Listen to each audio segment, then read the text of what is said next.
Good morning. I am Fran Gibson. I am the immediate past president of the Rossmoor Emergency Preparedness Organization. We are a 31-year-old volunteer resident organization, and we serve, I think, the best core mission in all Rossmoor. And I often say I'll go to the mat with any other group on that. We also serve the most difficult. It's really hard to get people to take in the D word, disaster, and to prepare themselves for a major emergency or disaster that hits Rossmoor and beyond. So welcome to everybody.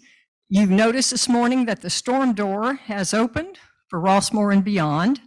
The National Oceanic and Atmospheric Administration, NOAA, tells us that we can expect this winter a very strong El Nino, which means we're going to have more atmospheric river storms striking Tice Valley.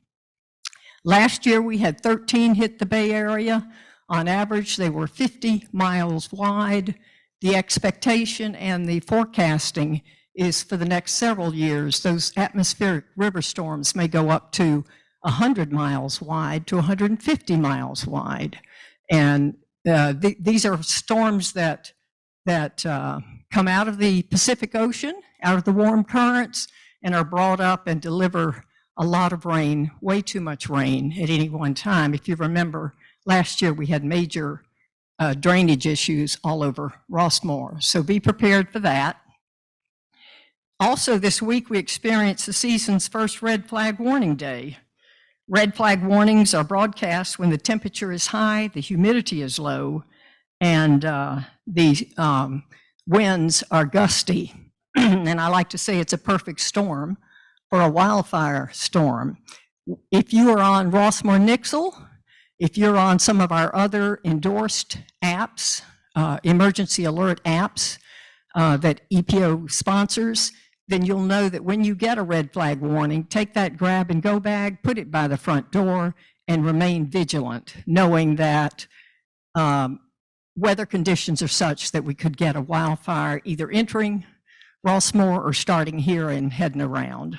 So impress, you who are EPO team leaders at the neighborhood level, impress upon your neighbors the need to get a grab and go bag for every member of their family, including their pets. I want to remind everybody that there are two kinds of evacuation terminology that we need to be aware of here in our vulnerable senior community. One is an evacuation warning that tells you that likely within 24 hours, a major evacuation mandatory order may come down. The evacuation warning gives you, if you're a resident here and you have no way to self-evacuate, those 4 hours are precious time. You need to get to your outside person or your friend in somewhere else other than one of your 8 zones in Rossmoor, evacuation zones, to get you out. Once that order comes down, please hear this, no one can enter the evacuation zone that you are living in. And the evacuation orders will, in essence, tells you that within 2 hours, a major happening will hit your Rossmoor doorstep. So be prepared and know that no one except first responders.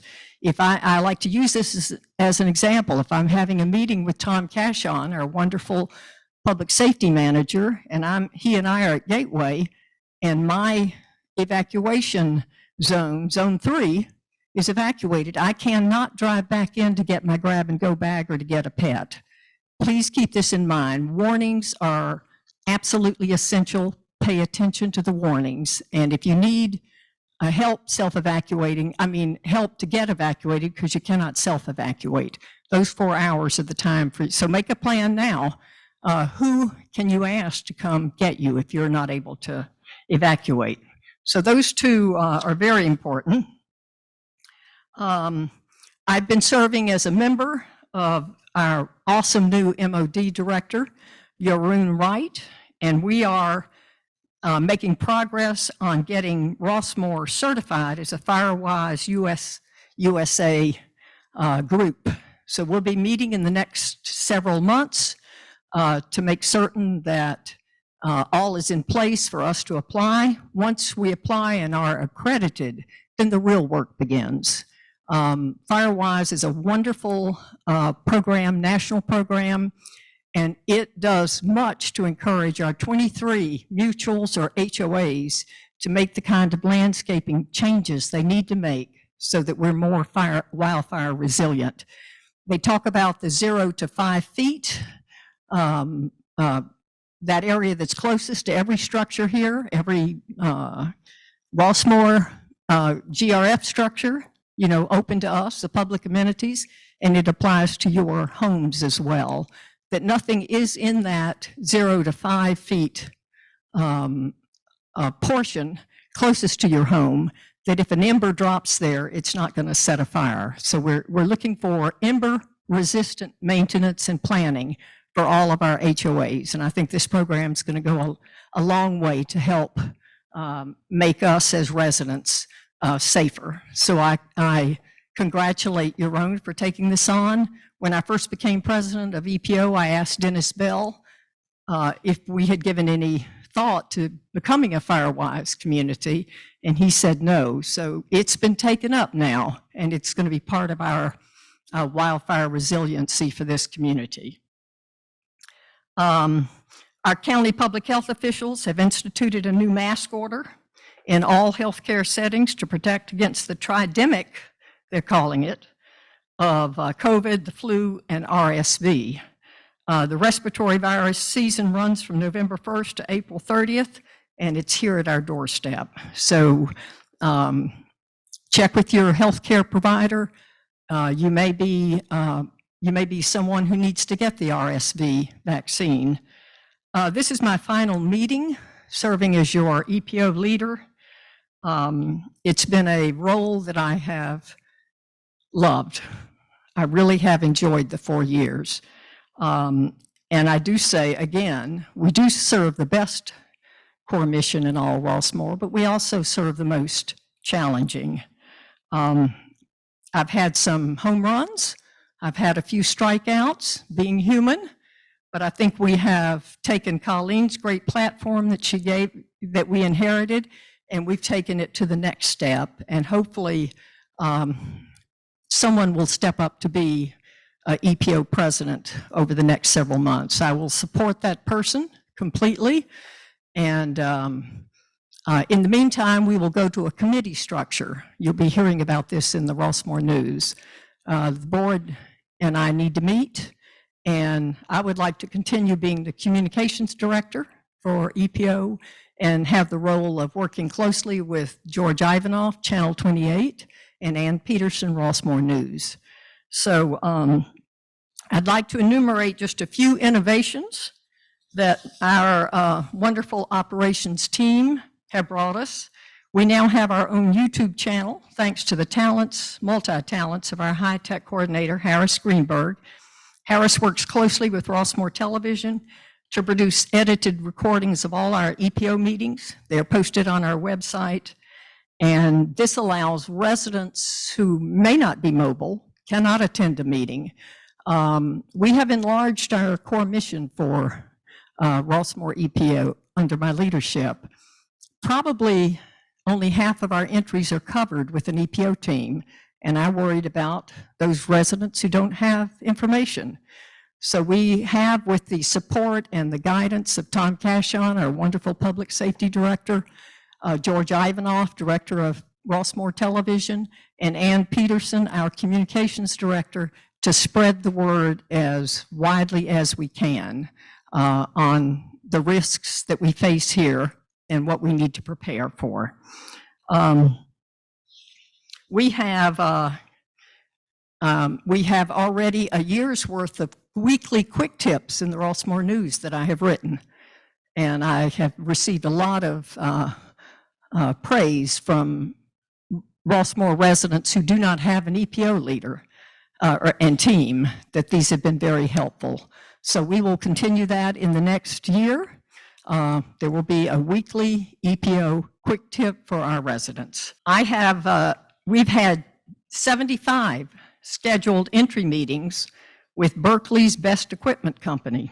which is a fire extinguisher company that I have worked with for 2 decades when I did my emergency preparedness work in North Berkeley. And they come on Saturday morning for 2 hours. You bring your fire extinguisher, they check it. If they can repair it or repressurize it, they do that on the spot. If it needs to go back to their Berkeley home station, they take your fire extinguisher with them. They call you and give you the price. You give them a credit card, and they deliver that fire extinguisher back to you. It's imperative, and I know Noel will emphasize this, it's imperative that every house here, every manor, have at least 2 fire extinguishers, one for the kitchen, away from the source of heat, and one near your master bedroom. It's absolutely essential that you have at least 2 fire extinguishers. So we've had 75 of these fire extinguisher meetings, and that's been very exciting. Last but not least, I have handmade 132 thank you cards for our wonderful presenters, our major presenters each time. They get a handmade card by me with their picture on it, and I've had several presenters say, if I come again, will I get another thank you card? And of course the answer is yes, you will. So I count the last 46 years of public health graduate training, professional roles at the city, county, and state health department level, and various volunteer roles. I've served as president of 2 statewide nonprofits here in California. I have never enjoyed a volunteer position and role as much as I've enjoyed this. And I'm not going away, folks. I'm not going away. We're just going to have to, I'm going to step back so someone else can step forward. So that is our update here, and I want to do the introductions. Tom Cashion is here with us on Zoom this morning.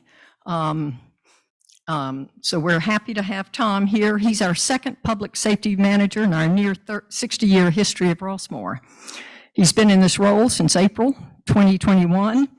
It didn't take me long to realize that GRF had made what we call in public health a banner hire. He is bringing in initiatives. He hit the ground running, offering 4 community wildfire meetings, a guidebook for residents on wildfires and evacuations, and a successful grant application for a shaded fuel break for Tice Valley, working with Contra and Cal Fire. That's just to name a few.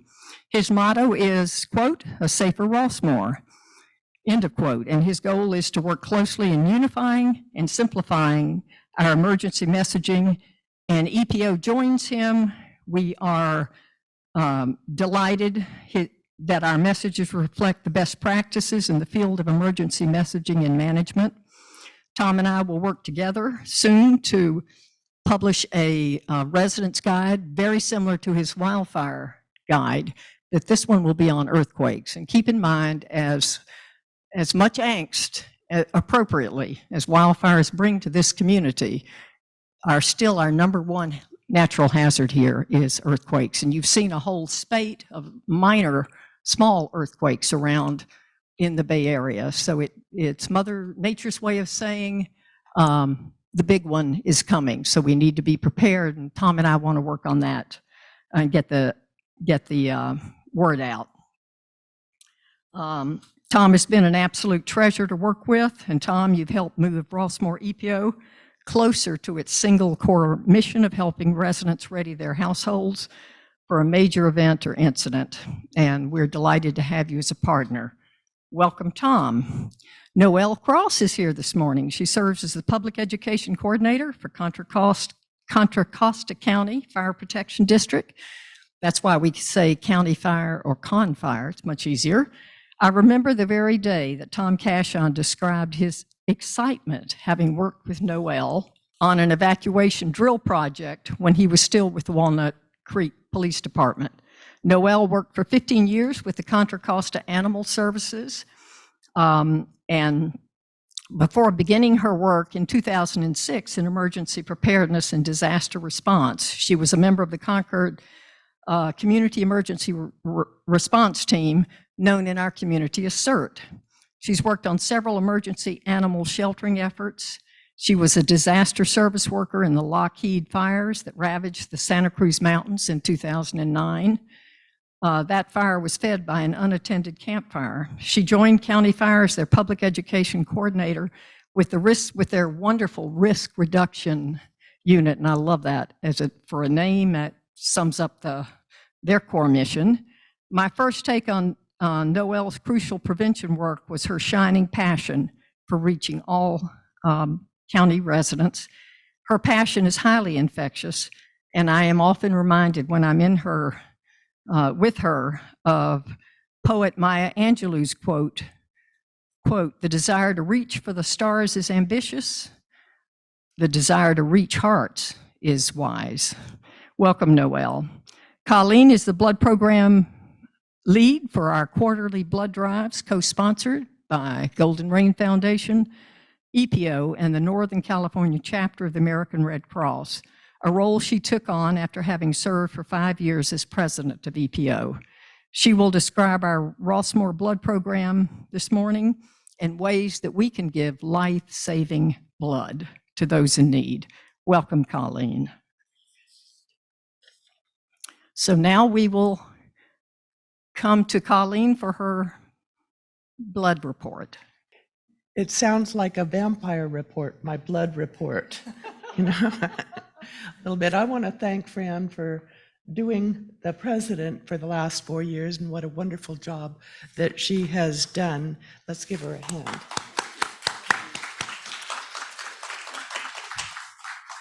It is a difficult job, but I encourage any one of you to come up and try a little bit of the committee being set up and see what goes in to putting all of these programs on.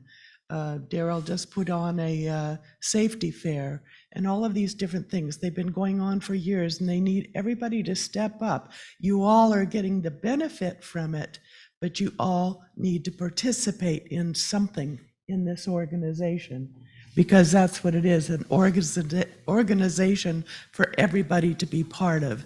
So please, it's really not that hard. There's all kinds of background and files and everything that we've done for 9 years, actually.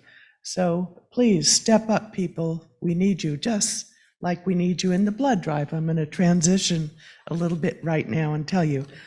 The American Red Cross is sounding the alarm that the United States blood supply has fallen nearly 25% since August. Okay, that's really terrible. I don't know how many here have had somebody that needed to have blood. Okay, it's at critically low levels right now, and the Red Cross provides about 40% of all US blood and blood components. There are other places that you can go and give blood, but the Red Cross provides about 40%. For me as a past president, it was the natural place to go for me to be of service, and it's been really wonderful. The organization said Monday that the national blood shortage is potentially threatening the medical care of patients who might have an emergency need for blood, or those who depend on life-saving blood transfusions for conditions such as cancer, sickle cell, or many other diseases that might be needing blood. For example, if you have a car accident, some car accidents can require up to 100 units of blood. Less than 20% of blood, this is really interesting, I found. Less than 20% of blood donations come from 20 to 34-year-olds, and over 45% of blood donations come from donors over 50. That's the reason that I felt it was so important. Here in Rossmoor, it's really something we can do. We can all do it. There's no upper age out limit. Okay, so we do well in Rossmoor with our blood drives. We've been doing it for 4 years. The goal is always 30 30 units, and we're usually over. This last time, sadly, because of many reasons, we were down to 26. But still, 26 when you think that each unit of blood can save 3 lives. And somebody needs blood every 2 minutes in the United States. So it's terribly important. And a lot of people say, oh, well, I can't give blood. We were at Red Cross was at the safety fair that Daryl just organized. And we got a lot of activity. But when I'd say we were talking about safety in there and what Red Cross has to offer in that way, because they have so many different divisions that we work on. But we were talking, I had always asked, can you give blood? Can you sign up for our next drive in January 26th? Yes, right up there.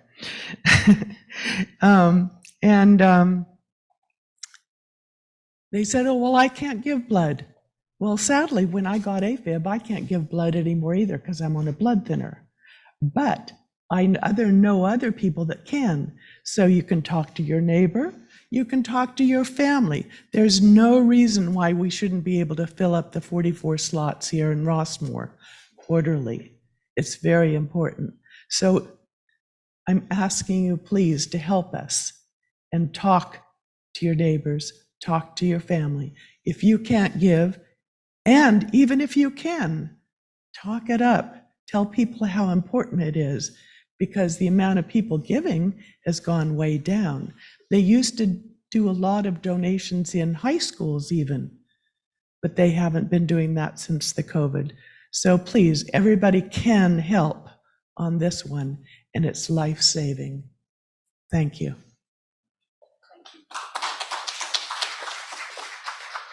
Thank you, Colene. The work that you do is amazing. She gives 100% of her passion and effort, but when you come in as a blood donor, she does not require 100%. So come and give blood. It is life-saving, and it's a tangible expression of neighbors helping neighbors, which has been EPO's motto for years. I want to single out Daryl Wong for his awesome management and planning for our EPO fair, which was held last Saturday. Let's give him a kudos. He did beautifully, and if he's not careful, he might get that assignment next year. I want to thank Paul Rosenzweig, who's here. He's our new awesome, and he is awesome. He doesn't miss a beat. He's like Tom Cashion, he is somebody who thinks ahead in the future and plans solutions for problems. And he is here. If you would like to pay any of your past dues at the end of this meeting, check in with him. And of course, 2024 is almost here. So I'm sure he will take your money for that as well. We thank Paul. Paul used to be a member of the Golden Rain Foundation Board of Directors and served as their treasurer for 3 years. And when he came to me to become our treasurer, my comment to Paul was, your background is so impressive, EPO may bore you, but I hope that's not the case. Paul is great. I also want to indicate, I left out the fact that I offer coaching sessions with new EPO teams. I've done over 80 in the last 4 years. People come to my house, part of the team, the whole team, and we sit down and we try to narrow down the emergency preparedness universe so you don't feel overwhelmed when you step forward to take the job of leading a local neighborhood EPO team. So get that word out. It's important that people know that they have support, and coaching, that first meeting will help you have one goal. We usually ask, if you had one goal to support for your team locally, what would that be? And most often it is grab and go bags. If we could get our entire entry with their grab and go bags ready, that's quite an accomplishment. We also, the holidays are coming up. If you want to donate to EPO in the name of a family member, a lost family member or friend, Last year I donated, my sister and brother got a card saying that they had given some money to Rossmoor EPO. And most of us have everything we need. So, finding gifts can be tricky, but this is the holidays. And we are up for taking donations in the name of a family member or friend. So Tom Cashion is our Rossmoor's towering public safety manager. So Tom, could we have your public safety report, please? Yeah, thank you, Fran, and good morning, everybody.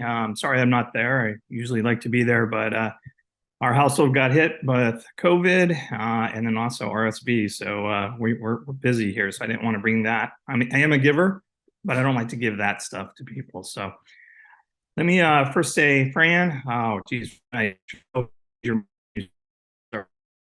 leader is great, but I understand you've done a huge amount of work, and I know how much work you've already completed, and I understand all the other stuff that you're involved in to really make everybody's lives a lot better and safer. So thank you for all the tutelage you gave me, as well as being such a fantastic and wonderful leader to this incredible group. So thank you, Fran. All right, and then Fran did kind of let out my little thing that I was going to talk about, and that is I am working with our consultant who helped put together that Rossmoor guide to wildfires and evacuations, and we are coming up with a new one, which is going to be the earthquake guide. So stay tuned for that. Another thing that has recently been done, I purchased about 100 new cones. I found out our cones were in terrible condition when I tried to use them one day. And anyways, we have brand new cones. You should probably see them around now. Securitas will be using them, but we also have a lot in reserve in case we ever have to shut down any lanes, or we have to do that Contra flow that we talked about before, where we have an evacuation where all 4 lanes will be exit lanes out of Rossmoor. So we have those as well. And then the other thing I was going to give you guys an update on is the shaded fuel break, the fire break that is actually going around 90% of Rossmoor. We have a new map that's coming out. They did a new map when they were working with the biologists. Confire came up with a new map, and I'll be sharing that here shortly once Chris delivers it to me. According to Chris, he thinks that we will be actually breaking ground in December. That means boots on the ground, actually doing the fire break around Rossmoor. In addition, though, here in the next week or two, you may see a bulldozer on the eastern slope on the other side of MOD. They are extending a fire road that they have over there, which I thought was a great idea. It's going actually down the hill to behind the homes that are on Tice Valley or off of Tice Valley Boulevard. So you will see or might hear of that occurring. And then, yeah, that's all I got. If you have any questions, please put them down in the chat and we'll answer them. Thanks, everybody. Thank you, Tom. Tom and I have been doing a series of what we call the Tom and Fran show. We have one scheduled for next week. We'll see how Tom's health status is at that point. But we are happy to receive an invitation from any entry. I did a entry meeting yesterday and thoroughly enjoyed it. We go in and Tom handles the public safety side of emergencies, and I handle the preparation side of emergencies. And if you would like for us to come to your neighborhood, all you have to do is let me know. Please don't schedule the meeting on the weekends because Tom is off. But we do come and can do it. Residents love Tom having the option of being able to directly ask you questions. So the Tom and Fran show is open for assignments on the calendar. So do get in touch with me and we can make that happen in your entry. We now have our star speaker. Noell Crosse is going to come up and she's going to educate us on how to stay safe, how to prevent manor fires. That's the number one part of this, primary prevention. And then once they happen, how do you exit your house safely and how do you remain safe? Home fires are our number one cause of fires in Rossmoor. So far, it's not wildfires. It is home fires, unattended cooking, smoking, which is disallowed in every HOA except one, the self-standing homes here, Mutual 61. So it's important that people understand. I worked with Noel for several months together. That was our first project together, was to develop the Rossmoor specific home fire safety survey. That's a survey that she will talk to you today. It's a survey you can take online. And Noelle came to my manor and she found three risks that I needed to reduce. And of course, I did that immediately. So having that kind of hands-on educated help is wonderful. And again, Noelle's passion for the work that she does is infectious. Noell Crosse. Good morning. How are you doing? Yay, everybody's here. Hey, everybody at home sitting and enjoying this nice rainy day in your pajamas. I hope your feet are up and you got something cozy on. Yes, ma'am. For the folks here in the audience, we've got people walking around. If you've got questions, they want you to write them down on a little card and then we'll answer them at the end. And then for you folks at home, I believe you put your questions in the chat area and Marsha will be managing those as well. So if you've got questions, please bring them on. I'd like to echo everyone's statements on Franny. I don't know what else I can say to compliment what everybody else has already said, but I always tell everyone that I didn't learn what I learned because I read a book. I didn't, I'm not just like this angel that just came out of the sky. I stand on the shoulders of many great people, mostly women, no offense to the men out there, but it was mostly women whose shoulders I stand upon, who taught me and who mentored me. And one of those people I consider a mentor is Fran. I learn from her constantly, and my grandfather used to always tell me, if you aren't learning something new every day, then you're not paying attention. So I still choose to learn every day, and thank you, Fran, for all your kind words and all your hard work. And you're right, this is one of the hardest jobs to sell. I'm going to tell you right now, emergency preparedness is not sexy. It doesn't sell. The only time people really pay close enough attention is when things start to shake or things start to smoke or things get a little wet. And then everybody starts to pay attention. So I can tell you I've sat at many fairs at many tables and have people walk by and go, fire, that'll never happen to me. So it's a hard job, and I appreciate everything you and everybody does, and I appreciate all you people being here today and at home listening. I'd also like to talk on the Red Cross blood drive real quick before I get started. They're absolutely right that you don't have to be the one giving blood to help out. So I developed a blood clotting issue about 8 years ago, and I've been on blood thinners ever since.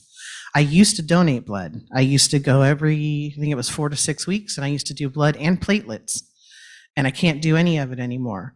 But I lost a lot of people I cared about to different types of cancer over a span of a couple of years, and it really bothered me.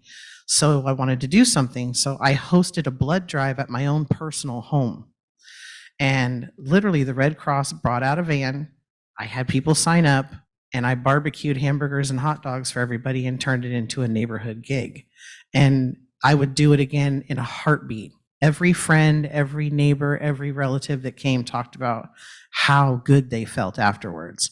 So maybe you can't do it yourself, but that doesn't mean you can't find another way to help out. So if I can do it, you can do it. All right, with that being said, I'm going to get started. So, excuse me, I had a little itch. So our objectives today are to talk about, we always talk about wildfire, right? The fire's coming over the hills, that big scary monster that's coming down the hill at you. Let's talk about what's going to happen today. We're going to talk about inside, the things we can do to change our behaviors within our own homes. And not only within our homes, but this is information for you to take with you for your family members, for your friends. If you go visit people, if you go on vacation, if you go anywhere, these are things for you to actually take with you and be knowledgeable of. I know one of the things my captain taught me when I first came on board with the fire district was, whenever you walk into a building, I want you to look up. And he wanted me to look to see if there were sprinklers. Because if there's sprinklers, in a building, he's like, I'm already lowering your fire risk by 50%. So now whenever I go anywhere, I'm always looking up at the ceiling to see if there's sprinklers. I did it when I dropped my daughter off at college this summer. I walked into her dorm room. I was so happy. Sprinklers inside her dorm, sprinklers outside her dorm, working smoke alarms. You don't know how happy I was. And she's right near the emergency exit. Thank goodness. So you can do the same thing. So these are some of our objectives we're going to talk about is being prepared, staying calm, always knowing 2 ways out of any place you're in. Very important to have an evacuation plan. Not talking so much about the evacuation during an emergency. While that is an important plan for you to have your go bag and know where you're going to go and get out, you also need to have a smaller evacuation plan just in case you have a home fire and how you get out of your unit or your dwelling and what do you do after that. Today, if anything, if this presentation does anything, I hope it just tickles your brain a little bit to ask yourselves today, what is my acceptable level of risk? It's different for everybody. So I am not an enforcement person. I don't do code enforcement. I don't give tickets. I don't do any of that. I'm an educator. My job is to, like Fran and like the many people that work in the EPO, is to bring you information, provide it to you on a silver platter, and let you choose those items which you like. Some people may not like all the items that are on the platter, and that's okay. But if I can get you to choose just a couple of those items and change little behaviors in your day-to-day, that's going to decrease your risk and improve your safety. So that's what we're going to be talking about today.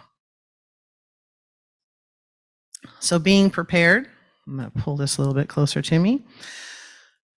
Now and any time between now and the next time I see you, I hope that you'll all take a chance to work on creating an escape plan just for your unit.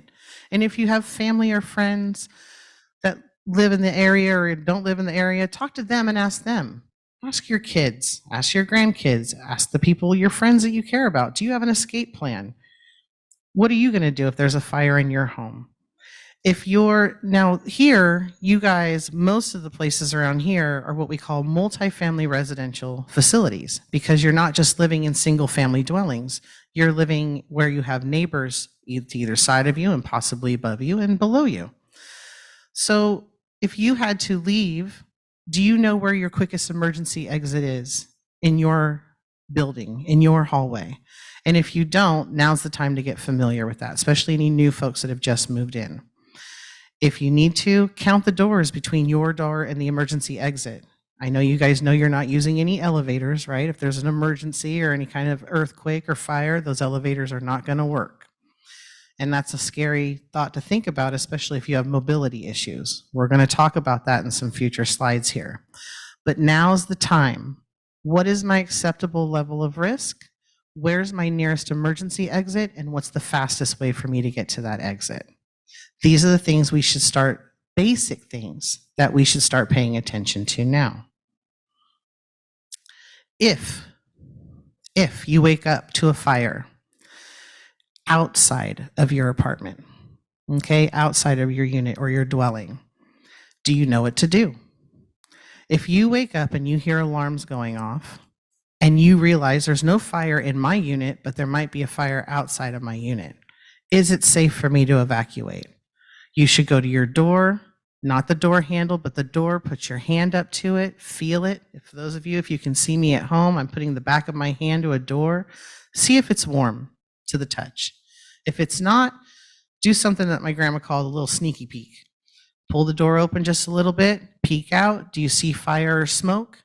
If it looks safe and there's not a lot of smoke in the hall, feel free if you can to get to your nearest exit and get outside.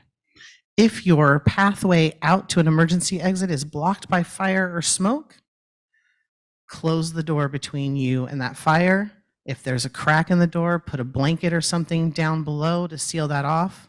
Go to your room to a window and call 911.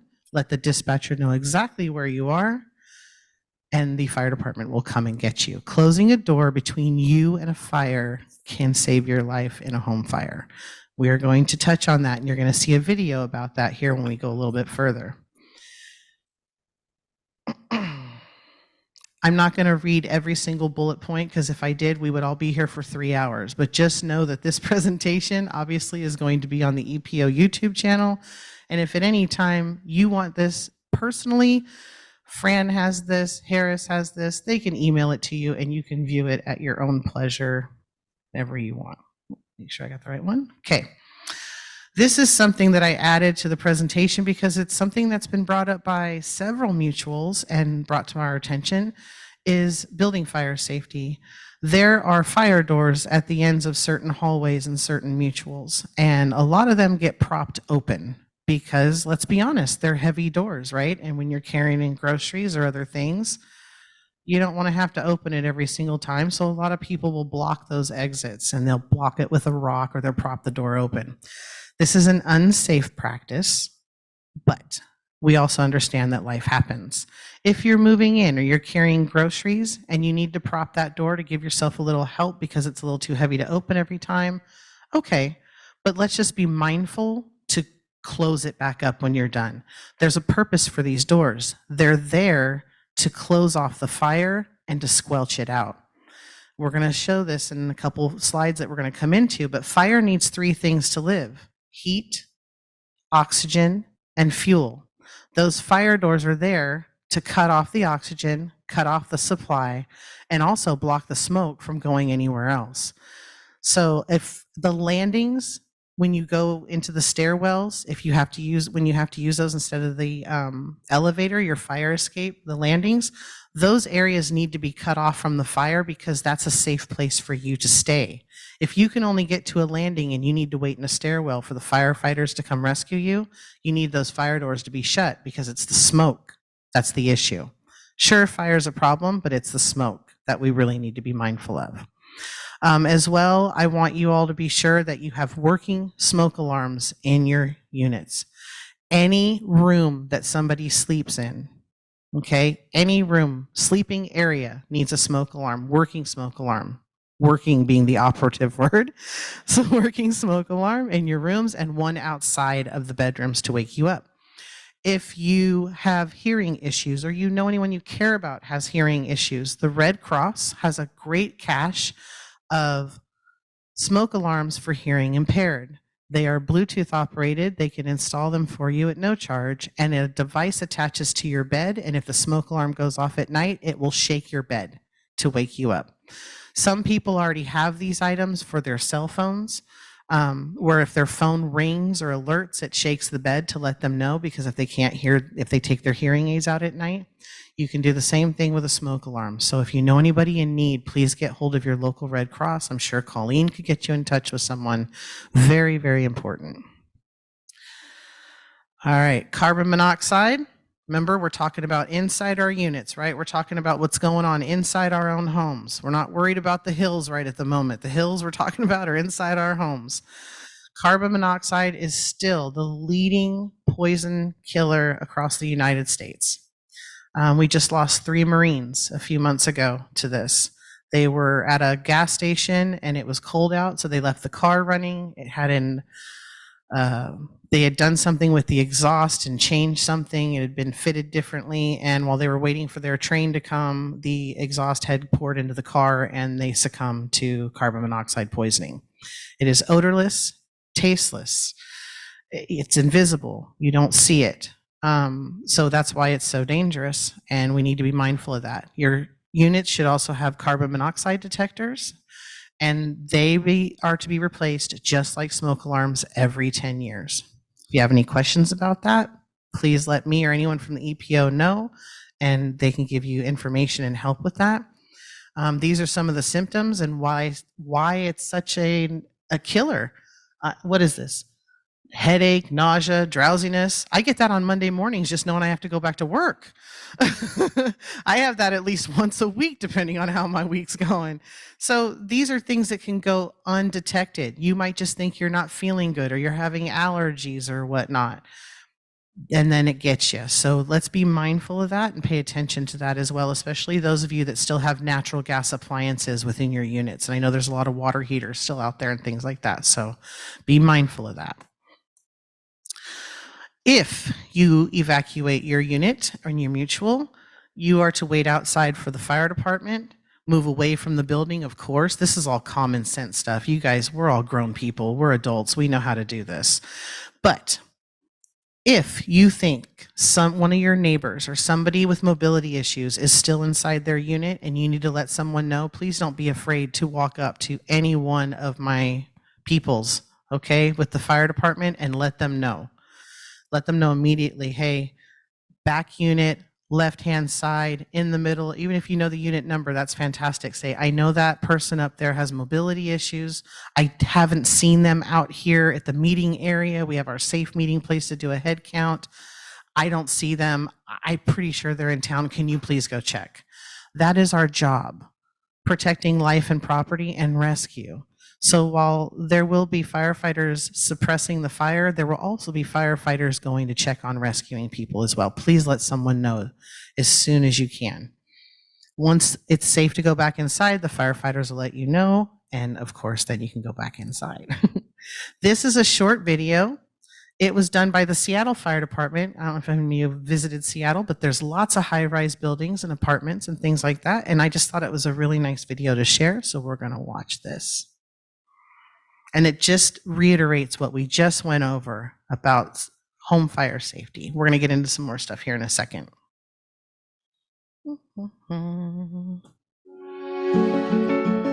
Fire evacuation for apartment buildings. If a fire starts inside your apartment, get out and close the door as you leave. Follow the exit signs. Go to the nearest stairwell and leave the building. Do not go to a rooftop or balcony. If one stairwell is blocked, find another stairwell. Never use the elevator. Go outside and call 911 as quickly as possible. Tell the operator your language if you don't speak English. Do not wait in the building lobby and do not block the building entrance. Once out, stay out. Never go back inside a burning building. If you can't escape because you are blocked by fire or smoke or are unable to use stairs, find a place to shelter safely.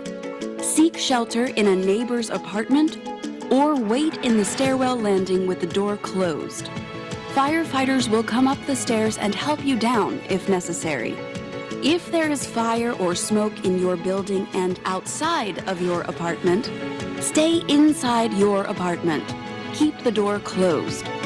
Use towels or clothing to block openings around doors or vents where smoke might enter. Keep windows and balcony doors closed to stop smoke from entering the room. Go to the window and wave so firefighters can see you, but do not open it. Do not wait in the bathroom or go out on a balcony. If smoke or fire enters your unit, call 911 to report your location. Stay low to the floor. Put a wet cloth over your mouth or nose. Firefighters will help you get out if necessary. For more information, visit seattle.com. So one of the things in that video mentioned is if you cannot get out, to stay put. And that is a hard thing for people to digest. And trust me, there's a method to the madness. It's something new that I learned when I came on board with the fire district. We're going to talk about it here in a second, but it really is important to know that if you have any kind of mobility challenges at all, you just had knee surgery, whatever it may be, maybe you just got scared and you just didn't have it in you to run out. It's okay. As long as you follow some simple steps to protect yourself and give the firefighters time to get to you. And we're going to go over that. Now, again, we're talking about inside the unit, right? We talked about what happens if there's a fire outside of our unit. Let's come inside of our unit. Let's talk about some behaviors and things we can do to change and some risks that we can lower. As Fran mentioned, for the last 40 or 50 years, the leading cause of fatalities and injuries during home fires are all related to unattended or accidental cooking fires. Why is that? Simple. What else do we do inside our homes but more than sleep? We eat, right? You got to eat. And sometimes we like warm food, right? Not all of us like to eat cold leftovers all the time. So if you're going to be cooking in your home, and please know, I am not judging. This whole unattended cooking thing, this is not I'm a 60-year and up problem. This is a everybody problem. This is a busy mom problem. When you hear a thud in the other room and you go to check it out and you left the stuff on the stove. This is something just came on the news and I just turned my head for a second and walked away from my stove because something caught my attention. This is a generational taught thing. I don't know about you, but my mother used to put a roast in the oven on low, and then we'd go and leave and go to the mall and go run errands. How many of you remember somebody putting something in the oven to cook for a long time and then leaving the house? Right, I know, I see the hands and I'm sure there's more at home. It's just behaviors that we have to change. That's all it is. It's just tweaking our behaviors just a little bit to make us a little bit safer, because it's not just about us right now. You are, like I said, you're living in situations where there are people 10 feet this way, 10 feet this way, and up and down. So the mistakes that you may make could also affect somebody you care about in the same building. So this is why we need to change the behaviors. Let's think about how we're keeping our cooking areas. Are they clean? Are they clutter-free? You know, I like to fry chicken once in a while. It's messy, so I make sure I wipe all that grease up. I don't want to leave any fuel for any fire to get to. Remember, fire just needs some fuel, heat, and oxygen. So I need to keep my cooking areas clean. Reminding yourself. I'm going to tell you that you guys, I see them coming up. I see pictures being taken. Excuse me, I'm going to grab mine. We talk about these lovely little technology, little home computers that we carry in our pockets all the time. We use them for emergency preparedness. We use them to find how to get places. We take pictures of stuff. You know what else this can do for you? It can remind you to check on your cooking. Really simply, and I don't know if she'll do it for me. Sometimes she listens, sometimes she doesn't. Hey, Siri. She's not going to listen? Let's see. Hey, Siri. She's not listening to me today. But normally she says, yes, how can I help you? Okay, I love this little British lady. And I ask her to set a timer while I'm cooking to remind me, because I'm going to tell you that I do 20 different things in the kitchen while I'm cooking at the same time. I still have to. I'm still busy. So to pay attention to my cooking, I ask Siri, or if you've got an Alexa, or you got the Echo, or you got the Google Dot, or how about a timer? So I have had some people in Rossmoor tell me that they just turn the light above their stove on their hood, the little hood above the stove. They just turn the light on, and that's their reminder that they've got stuff in the oven or on the stove. Whatever you need to do for you, you do it. I'm not going to tell you which one to do. I want you to figure out what works best for you. Whatever you got to do to not leave that cooking unattended, please do so. Burn prevention, it happens. This is why I've had a lot of questions about fire extinguishers and fire blankets that we're going to get to towards the end of this presentation. Those are great tools. They are not the end-all be-all, and they still have to be used at a certain way at a certain time for them to be effective, that we'll talk about. In the meantime, keep your pot handles turned in. Please don't lean over hot burners, and if you're going to be cooking, if you got a cute little robe on or some neat pajamas that somebody got you, let's roll up those sleeves and let's make sure everything's real tight to the body, okay? It's getting cold out, and I don't know how many of y'all are using space heaters. They have nice little functions on them now where if they tip over, they turn off automatically. That's still not perfect. Okay, it's still a warm object that could fall over on top of things. So if you are going to use any kind of space heater, let's keep a nice 3-foot space of safety around it. Okay, no fuel around that space heater. They can get pretty hot. I mean, even a heating pad can get pretty hot if you're laying right on top of it. So let's be mindful. Remember, this is, what is my acceptable level of risk? That's what you need to ask yourself every time you do something that you're using heat that can cause fire. What am I doing right now? Just take a quick second to think about it.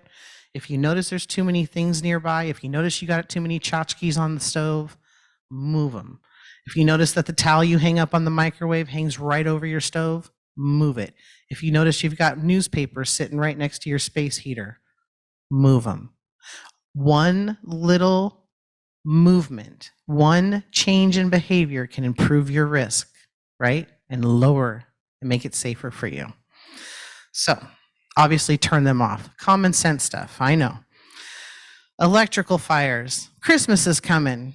And I don't know about you, but I love Christmas. It is my favorite time of year. My daughter refers to how I decorate as Christmas vomit, because literally every inch of my home is covered in some kind of gingerbread or snowman or something, and everything works. That's why all my nieces and nephews, even the grown-ups, like to come to my house, because everything you touch moves and sings and does something. So it requires a lot of batteries and electricity. So these pictures above that you can see here, see this little power surge strip right here, this little surge protector? It's got 1, 2, 3, 4, 5, 6 holes. Totally fine. It is made to have 6 things plugged into it. Okay? This power surge strip needs to go into the wall socket only, not one of those orange cords. The wall socket. In case this gets overloaded, you need to be able to trip that breaker, right? So we don't have any electrical fires. Now see this picture right here at the bottom, the second one in the middle? That's what my grandpa used to do. That's the Clark Griswold power strip right there. This is not what you do. We call this piggybacking or daisy chaining. This is no bueno. This is going to overload your electrical circuits and boom. This is a bad risk, okay? This is good up here. This is no. Also with these cords, if you're running them and you're worried about tripping hazards, please do not put them under rugs. If you do, you're walking over those day by day and you're rubbing the insulation on those wires off. Those wires touch, they arc, and that's also a fire hazard. Use some conduit, do something smart with it, change your behavior just a little bit. We increase our safety. As well as any appliances you use for cooking, microwaves, rice cookers, slow cookers, crock pots, heating plates, all need to be plugged into the wall. No electrical cords, no orange cords, nothing. Into the wall directly. We need that to trip the circuit breaker and turn off the electricity in case we have a fire or some kind of emergency. Candle safety. Now, a lot of places I go don't allow flame candles, even independent living facilities. And I've been focusing a lot of my educational efforts on independent living facilities and folks in your age bracket and in the same living situations as you. I don't think that that's a rule here in Rossmoor. I believe you're allowed to use candles however you want, flame or otherwise. Let me tell you something. I'm going to share a little fun story with you, okay? We have a new grant coordinator with the fire district, and she's working on wildfire mitigation grants. She happens to be a friend. I've known her for a little over 20 years. And she loves her cats. And she always has big, fluffy, long-haired cats. And she had a beautiful candle her mom had just gotten her for Christmas. And her cat was walking on the back side of the couch. And the candle was on the end table. And the cat walked around the candle, but that big, long, fluffy tail hung right over the top of that flame. Next thing you know, that cat's tail is, right? And what does a cat do when it gets scared? Runs right under the bed. That cat got shot with a fire extinguisher, poor thing. It's okay. It lived. It's all right. It didn't get hurt. But that's how quickly and easily, I have seen so many fires happen because an animal or something else has caught fire and then run through the house and carried that fire to a curtain or some other fuel. So please, same thing with your cooking, same thing with your candles. Don't leave them unattended, put them out. And if best, if you can get the battery operated ones, they're so cool. They have scented ones. I have them, and they have remote controls, and you can turn them on and off when you want. Can I tell you, as a Christmas junkie, that makes so much sense for me. I just have a little remote control, and I can set the ambiance in any room I want. It's helpful, and it's safer, so please just be mindful of that. Now, I left this slide in I know what Fran said, and trust me, I hear you when there's no smoking, and I still know it happens. Not a lot of people smoke cigarettes as much anymore as they used to, but you know what people are smoking now to help with their ailments and their pain? CBD products and THC products, cannabis. What does cannabis do? It helps take away the pain. It also makes you sleepy, and it can affect your cognitive response to things. So I can tell you all day long, and you can tell me that it's against the rules and it's against the law and it's this and it's that, and you know what? People are still going to do it. So if you're one of those people, I'm not judging and I'm not going to call you out, but if you do it, please do it safely. Okay? If you are going to be somebody or you go visit someone, maybe you go visit a friend and they still smoke. My Nana used to sneak over to her best friend at Myrtle's house because Myrtle smoked in her house and my papa didn't allow it. So she used to love to go to Myrtle's because they could smoke in the living room and she didn't have to sit outside. So you may go somewhere where somebody smokes. Talk to them about this. Maybe you're not the smoker, but someone you care about is. Make sure they've got some nice deep ashtrays. Make sure they're putting those things out. And if they're using other products and other things for their health or their pain, let's just do that safely, okay? It's just about taking those tiny little steps to decrease our risk. For those of you that are on oxygen, please listen to the people that are coming out and installing that oxygen in your homes. Obviously, don't smoke around it. Obviously, watch your tubings because that's a tripping hazard. Just like I said, change your habits, change behaviors just a little. Let's improve our safety. All right, I told you I was going to get to it, and I'm going to get to it. And I can read this day in, day out, over and over again.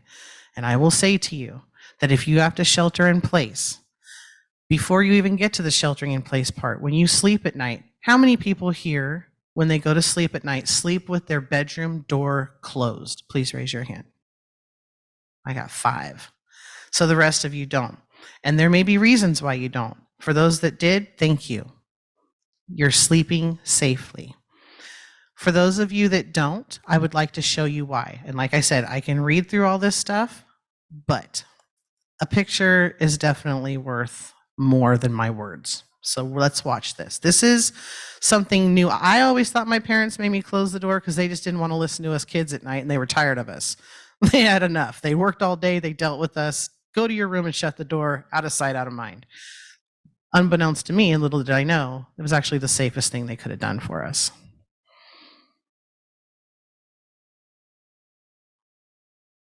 Da, da, da. Oh my God, that is insane. In the event of a fire, who here thinks that you're safer sleeping with the doors open?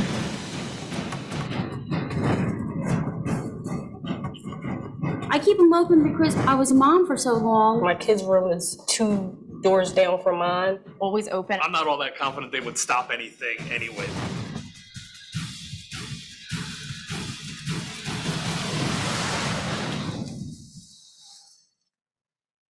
Harold, hey. Ben, nice to meet you. Harold, have a seat. Hi, nice to meet you guys. Hello. I'm right here. Chris, how are you? Great.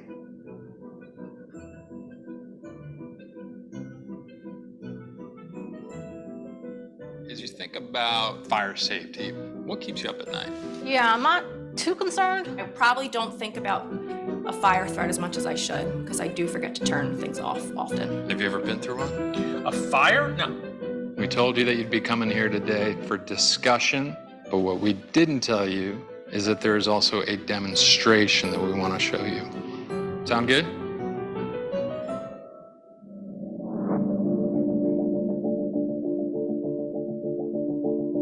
I want to introduce you to Steve, the director of the UL Firefighter Safety Research Institute. I'll let Steve take it away. Welcome. My job is to lead a team of people that study how fire grows and spreads so we can keep you safe. Here at the Delaware County Emergency Services Training Center, we essentially turn this place into a laboratory. We've got several structures around here that we build to simulate where you live.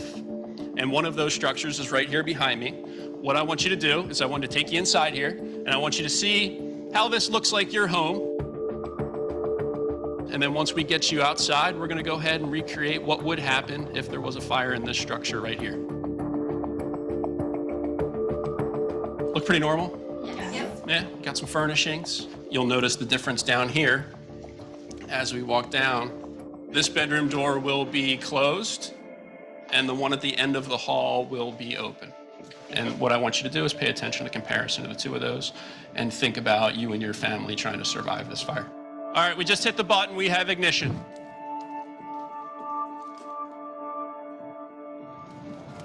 Oh boy, there she goes. Oh man, that is scary. It's scary, right? Yeah, it's really frightening. Look, we have smoke coming out over here already. Smoke's coming out.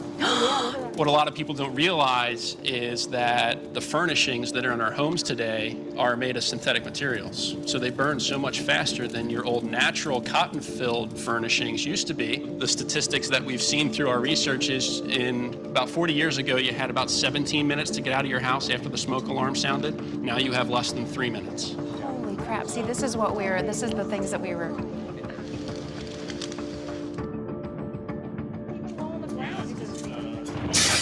Oh my God.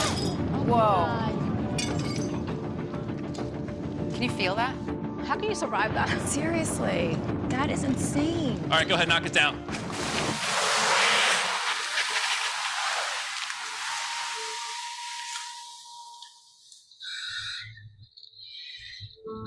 All right, as you remember, closed door on the left, open door on the right. And you can see the dramatic difference between the two with the simple closed door. Impressive.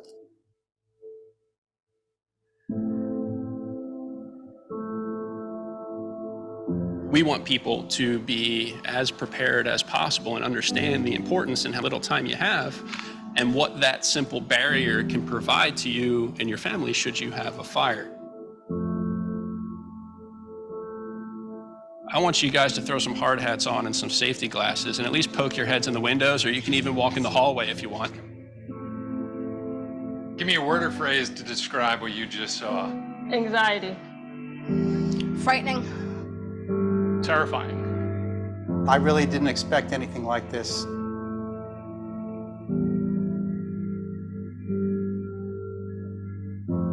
I'll ask you one last time. In the event of a fire, are you safer sleeping with the doors open or the doors closed? Without a doubt, the door closed. Definitely with the doors closed, and from now on, the doors will be shut at night. Definitely closed. Closed. Definitely closed. And I'm surprised by it. It's always great to be able to get the message out when we can take our research and get it out into the community to change behavior with the message of close before you doze. It feels great, and hopefully we can save lives. If there was one bit of advice that you could give friends or family today, what would it be? Close before you doze. Close before you doze. Close before you doze. Close before you doze. Close before you doze. The key fire safety messages we want people to have are, one, have working smoke alarms in every level of your home, inside and outside every sleeping room. We want everybody to have an escape plan. Should you have a fire, you should know how to get out quickly. And if you can't get out quickly, having a closed door between you and where that fire is critical to your survival.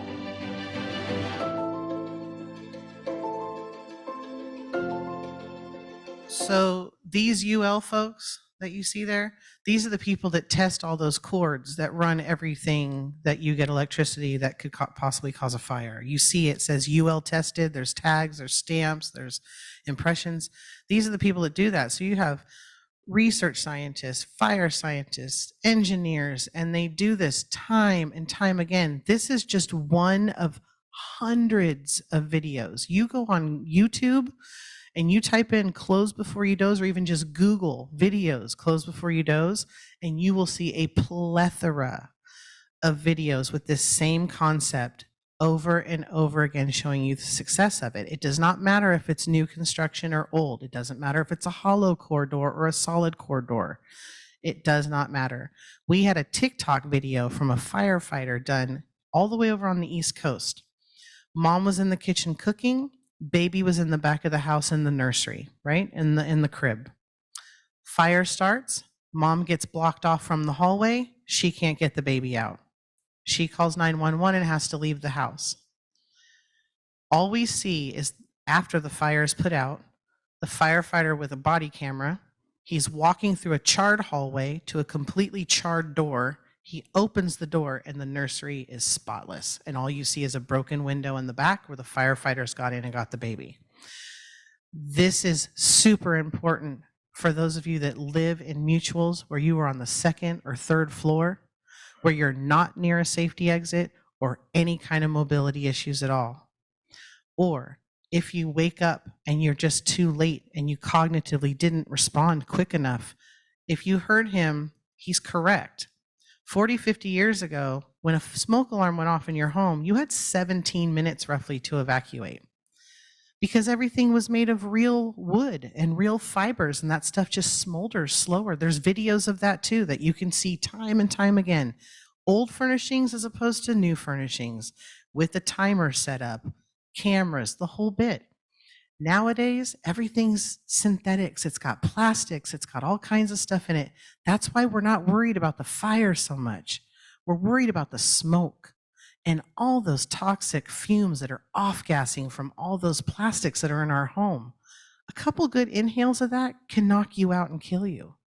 All those toxic fumes going in your system can completely knock you out, and then the smoke overtakes you before the fire even gets there.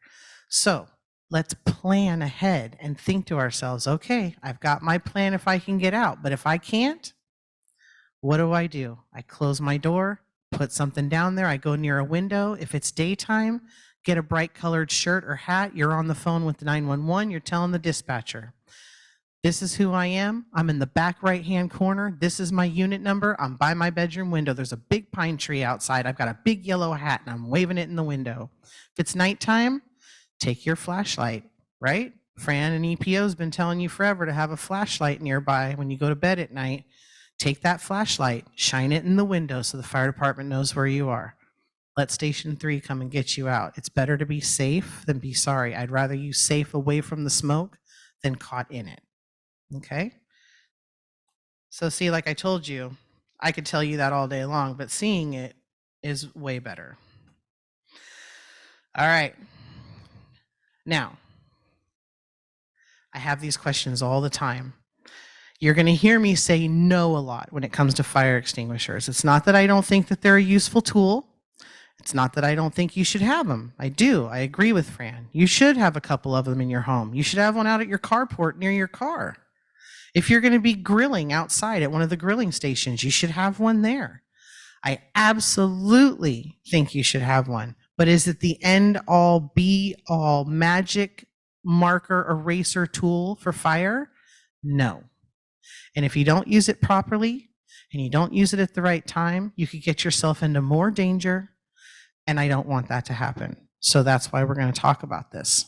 Fire extinguisher use and safety. Remember what I said, fire needs 3 things to live. It needs heat, oxygen, and fuel. Take away any one of those components, fire dies. That's what extinguisher is supposed to be used for. All it's doing is taking away one of the components, squelching that fire out long enough to give you and anyone else time to get to safety. That's the purpose of it. There are different types of fire extinguishers for all different types of stuff that you don't need to worry about. Go to the store, Ace Hardware, Home Depot, Lowe's, you name it. I think I've even seen some at CVS before, believe it or not. ABC fire extinguisher is what you need.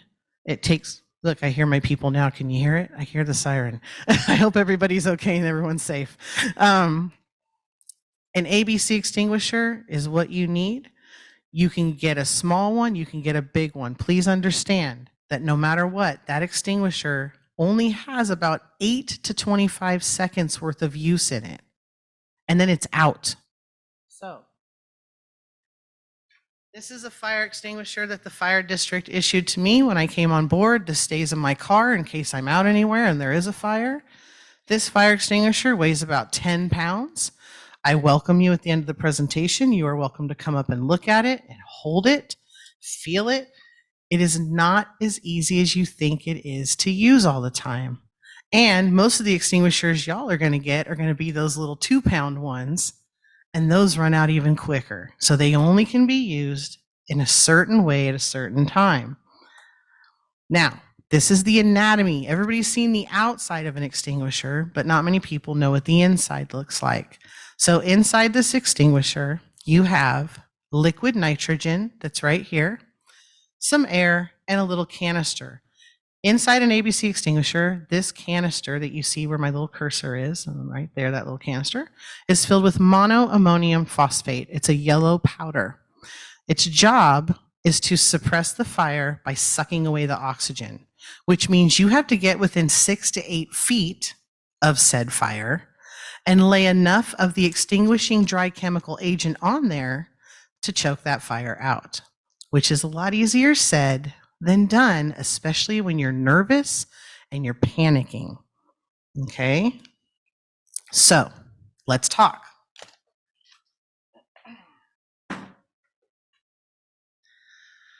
In this black square, there are some questions here.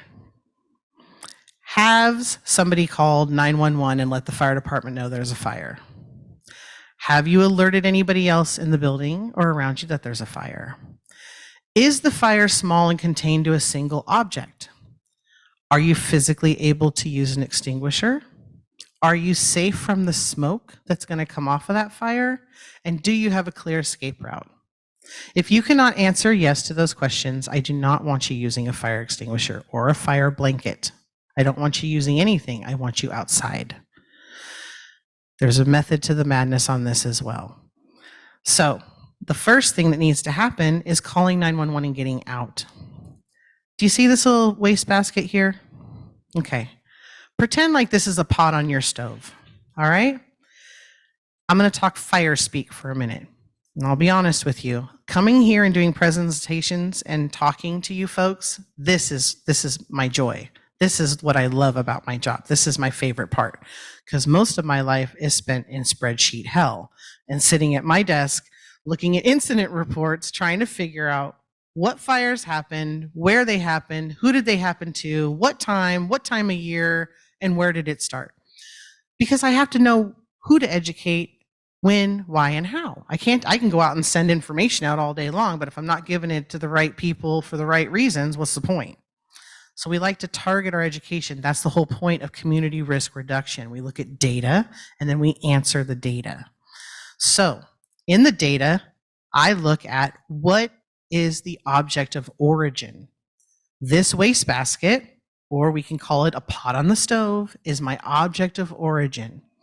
As long as the fire that you want to use an extinguisher on is contained within the object of origin, you can safely use an extinguisher and you'll probably put that fire out. You'll have a little bit of mess to clean up. You'll have a little smoke, but you might be okay. If that fire has left the object of origin and now it is eating the room of origin, the fire extinguisher is not going to do you a darn bit of good. Your best bet and your safest bet is to be out and hitting doors on your neighbors on the way out. Fire, fire, fire. Everybody out. There's a fire in my apartment. Now, if you're one of those lucky people that have sprinklers, great. If you're not, it's okay. That's what insurance is for. Okay? If you don't have renter's insurance or some kind of homeowner's insurance for the sheetrock in on your place, I suggest you get it now. It's helpful. I'd rather pay a deductible than have to sit in a hospital with 2nd or 3rd degree burns. Okay? So please, only use that extinguisher if the fire is contained to the object of origin. If it's out of there, you need to be out of there. It's safer. It's the smoke. That's the worst problem. Plus, you need to be mindful, and I'm going to show you a video here in a minute, that when you put out that fire, not only are you going to have smoke from the fire you just put out, you're going to have all the dry chemical extinguishing agent from the extinguisher. And in your small units, even your bigger units, you can fill a small room quickly and you're not going to be able to see. How many of you have been camping before and sat around a campfire making s'mores and smoke follows beauty? And it goes right in your face. And what are you doing? Right? Eyes are shut, your eyes sting, you're coughing. How are you going to see your way out when you can't see and you can't breathe? So if you do use an extinguisher anywhere at any time, you need to have your back to an exit. So when you fill the room with all this atmospheric activity, you can get out safely. You're going to squirt the extinguisher? Great. I hope your cell phone is in your hand or in your pocket while you're doing it and you're backing out of your place. Shut the door to your apartment or your dwelling, your unit, whatever you want to call it. Shut that door. Keep that fire in your unit. And it gives the fire department more time to come and suppress it. And it protects your neighbors as well. Same thing for the fire blankets. Please know, yes, they're a wonderful tool. No, I'm not allowed to endorse any certain product. I've had questions about them. If you choose a fire blanket, my suggestion is to read the reviews on them. They sell them on Amazon. Make sure you read those reviews thoroughly. Look for a company that does free replacement. There are companies out there that if you have to use your fire blanket and you've used it once, you can't use it again. You have to get another one. Some of the companies will send you a free one and replace it. You send a picture of the burnt one and they'll send you a free one. But please read the reviews and please watch videos on it, because remember, that fire's burning. There's oxygen, there's activity going on. I've seen fire blankets thrown over stoves and the fire blow it completely off onto the ground. Not everything is the perfect solution. The only perfect solution is getting out and calling 911. That is your safest bet. That's what I'd like you to do. But again, I'm not here to tell you what to do, just here to inform you of what could go wrong. So hopefully you do it safely. Now, I changed my video because I found a better one. Like I said, if you're not learning something new every day, you're not paying attention. And I wanted you guys to see what would happen with a fire extinguisher that you would normally have in your home. When I moved into a new place, there was an extinguisher under the kitchen sink, and it was one just like this, a small one with a little plastic handle. God knows how long it had been there. We all know what happens to plastic over an amount of time. The structural integrity starts to go. Well, guess the klutzy one who knocked it over and broke the plastic and had the fire extinguisher shoot off in her face underneath the kitchen sink. Gross. It happens. My suggestion is if you do get a fire extinguisher, please get one with metal handles, if you could, please. The plastic does, after time, it can break and crack, and you don't want that to happen when you need it. But for now, this is a great video on the pass method of using a fire extinguisher. No living being should ever eat processed food for every single meal of their life. Right, they shouldn't.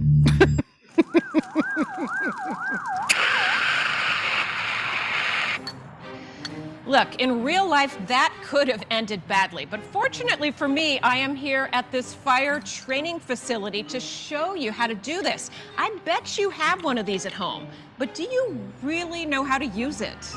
If a small fire breaks out in your house, and hopefully it won't, there's just one word you need to remember: pass. That's P-A-S-S, to put out the flames. Before we jump into the steps, we need another fire. There we go, much better. Okay, step one, hold the extinguisher with the nozzle pointed away from you and pull the pin. Next, aim the nozzle low at the base of the fire, not high at the flames. Now, squeeze slowly and evenly at the base of the fire. Finally, sweep the nozzle from side to side to put out the fire. A few more important things to remember. Don't even think about trying to use a fire extinguisher unless the fire is small and contained and not spreading to the surrounding area. And, so important, make sure everybody else is evacuated safely before you even try this. For more safety tips, visit aarp.org/home-fam. Going back for a second. Base of the fire, not high at the flames. Now, all right. Did you hear what she said? Base of the fire. So whenever we watch a firefighting video, just like the one with the close before you doze, what did you see the firefighters do with the big water hose? Up. That's what we always see on TV, because they're spraying water. Because what they're trying to do is they're trying to squash that fire, cool it out, and make it go away. So we always do the same thing. I see it all the time when I do fire extinguisher trainings. Everybody points up because that's what you see on TV. The truth is the fire is actually at the base. So if this is my pot on the stove or my pan where I'm frying chicken, my fire is here where the oil in the top of the pan is. Even if the flames are a foot or so up here, this is where the fire is, and I need the agent to get right here to squash that fire out and take away the oxygen or cool it and make it go away. The other thing about this, if you didn't notice by watching this video, she had to get pretty close to that fire. For a fire extinguisher to work effectively, you need to be within 6 to 8 feet of that fire. It's going to be warm, and it's going to be giving off some fumes. So if you're not comfortable with that, you shouldn't be putting yourself in the position to do it. I'd like to add to this. I like to share stories and little anecdotes with you. I was out a while back. I had a gentleman call me. He was a combat veteran, tough old bird, right? He had just had his interior house painted. The painters took down all his smoke alarms. They didn't put them back up. Okay? So I didn't want him to be without smoke alarms. I didn't want him to wait. So I went out there, took smoke alarms, and while I'm up on the ladder installing smoke alarms, he and I are chit-chatting. Mind you, he just got done with shoulder surgery, rotator cuff. He has carpal tunnel in both hands. He's had his knee replaced, his hip replaced, and he's on oxygen. Might have a few mobility issues, correct? I'm going to assume so. He sleeps in his living room, if that helps with anything. So he's saying to me, "Hey, sweetheart, I really think I need a fire extinguisher." And I said, "Well, what for?" He goes, "I got this oxygen over here. If I have a fire in my kitchen, how am I going to put the fire out? The oxygen's going to blow up." I said, "Well, with as long as it's going to take for you to get off this couch and go get an extinguisher, you're going to be dead before you even get to get the fire extinguisher. I need you outside, call 911. And he goes, "Do you know who I am?" I said, "Well, no." And he goes, "I'm a combat veteran. I can handle this." I said, "All right, you're right. Remember, it's not my job to tell, my job to educate." So I went and got a couple extinguishers from my car. I had one a little bit bigger than this, and I had this one. So I brought him in the house. I sat him down with him, and I set a timer on my phone. The bigger one wasn't even a feasible situation. He could barely lift it he couldn't even lift it 2 inches off the floor. So I gave him the small one, the 10-pound. Okay? And I set the timer on my phone again. And the time it took him just to pick it up and turn it around and figure out how he was going to pull the pin on it, it had already been 2.5 minutes, 2 minutes, 40 seconds. So I stopped my timer and I said, "So how long do you think you've been fiddling with that thing?" "Oh, 30 seconds or so." I said, "Actually, it's been 2 minutes and 40 seconds and you're dead now because the smoke just overtook you." And he went, I said, "That 30 seconds that you thought you had, that should have been the 30 seconds of you grabbing your cell phone and going outside and calling my people to come help you. So what do you think now?" And he goes, "I guess I'm not going to have a fire extinguisher. I guess I'm just going to go outside and call 911. That's a win for me. It's a win for him. I educated. He chose what was his acceptable level of risk. He chose to lower his risk and to get out and stay out and call 911, which is going to be the best case scenario for him. So please be mindful. These are great suppression tools for you to have in your home. I suggest them. I strongly encourage them. They are not the end all be all to firefighting. That's what those guys down the crew down at Station 3 is the end all be all to firefighting. Let them do their job. Let them come do it for you, okay? It's much safer that way. Now I'm going to get out of this and go here. By the way, I'm pretty proud of my technical prowess right now. Thanks, guys, for the tips. I haven't messed up one video yet. Woohoo! All right, so this slide was made for my combat veteran friend. I specifically made this slide based on what we learned just talking in his home while I was installing smoke alarms. Please understand, some people have a healthy fear of fire. I think that's a smart thing. It's just like having a healthy fear of the ocean. You ever been told, don't turn your back on the waves? Don't turn your back on fire. It's fast, it's dark, and it doesn't discriminate. It doesn't care how old you are. It doesn't care what religion you are. It doesn't care what color you are. It's It's going to eat no matter what. If it's got things to eat, it's going to eat, like Pac-Man. So if you have physical limitations, any kind of lifting limitations at all, and I'll tell you, this is not the easiest thing to pull. If you do ever have to use one of these and you choose to, a little trick, instead of pulling like this, which is really hard to do, and trust me, even I don't have the dexterity sometimes to pull and break one of these little plastic safety, because the little pin that keeps the handle from going down is attached with a plastic safety thing. It's like a zip tie. Those are hard to pull. So if you need to do it, remember that you're starting your car, okay? Twist it. Just like you'd twist your key in the ignition of your car. For those of you that don't have the fancy cars with the push button technology, if you're gonna think old school, turn the key on the ignition, pull the pin. So turn to pop that plastic safety ring, pull the pin, you aim, squeeze, and sweep at the bottom of the fire. That's how we properly use an extinguisher, only when it's safe to do so.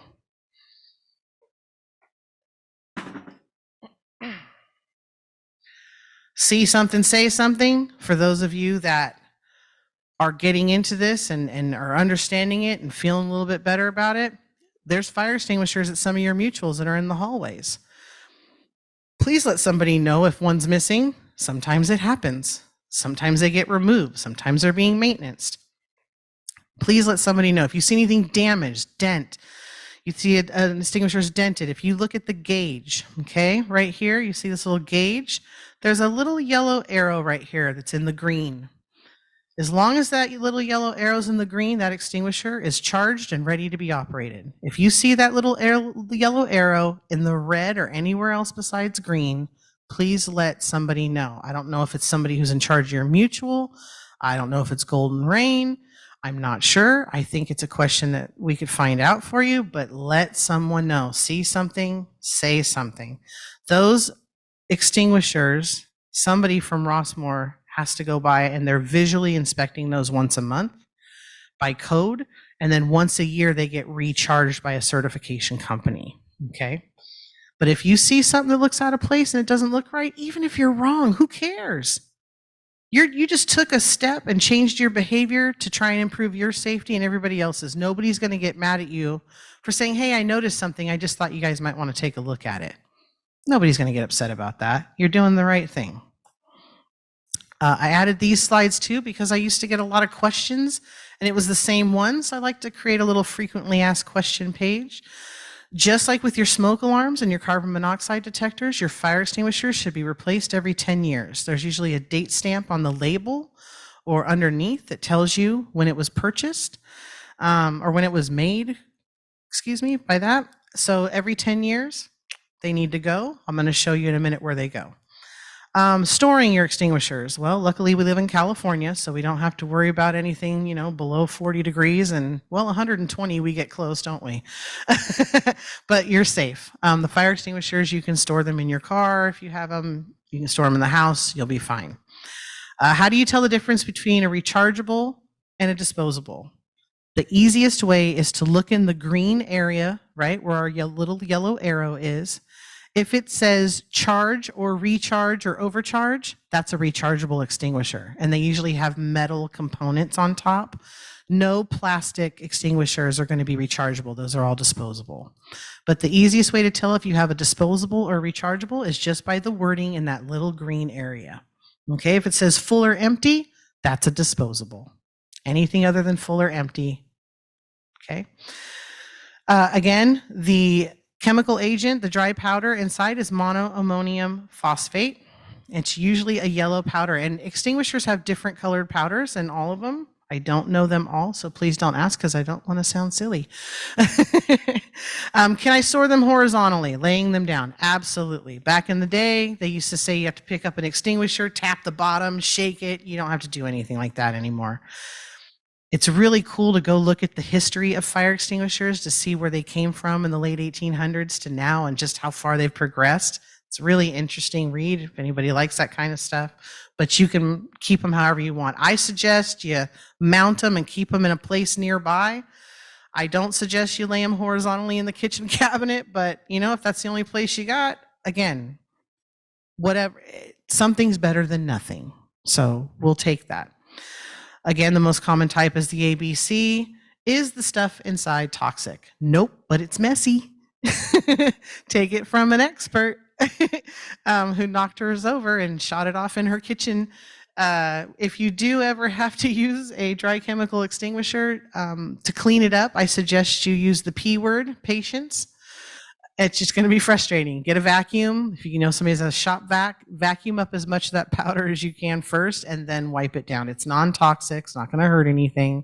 I've gone to fire extinguisher trainings with big companies to make sure I'm doing it the same way they are because I like to learn. I like to make sure I'm given the same information that other folks do. And I watch them use real extinguishers just like this one, just out in parking lots. It's monoammonium phosphate, doesn't hurt the plants after they're done. They just rinse it right down into the dirt. So about every week I get a call from, and I swear this has been almost 4 years now. I get a call at least every week. Yeah, I have an old fire extinguisher in my house and I want to teach my kids how to use it. Is it okay if I let them go in the backyard and just use it out on the grass? And I'm like, it's totally okay. Can you send me a picture when you're done? Because I want to see what that looks like. And then I want a picture of your face too. Because it's not going to be pretty. It's going to be pretty messy. So I do warn people and let them know if they want to, by all means, sure. But just know you're going to have a big yellow powdery mess to clean up when you're done. To recycle, repair, or dispose, there is a website down here on the bottom, www.resource.stopwaste.org. You go here, you put in, what do I want to do with fire extinguishers? Or there's other little tools you can use here, little filters. You put in your zip code and then you hit the search button. And once you do that, this is what pops up. A list of all of the hazardous waste facilities that you can drop your fire extinguishers off at, places where you can get your fire extinguishers maintenance, places where you can purchase new ones, and they have a map showing you that here's check marks to show drop off, pick up. All the information you may need is right there at your fingertips. Gotta love the technology, right? Once in a while it helps us out.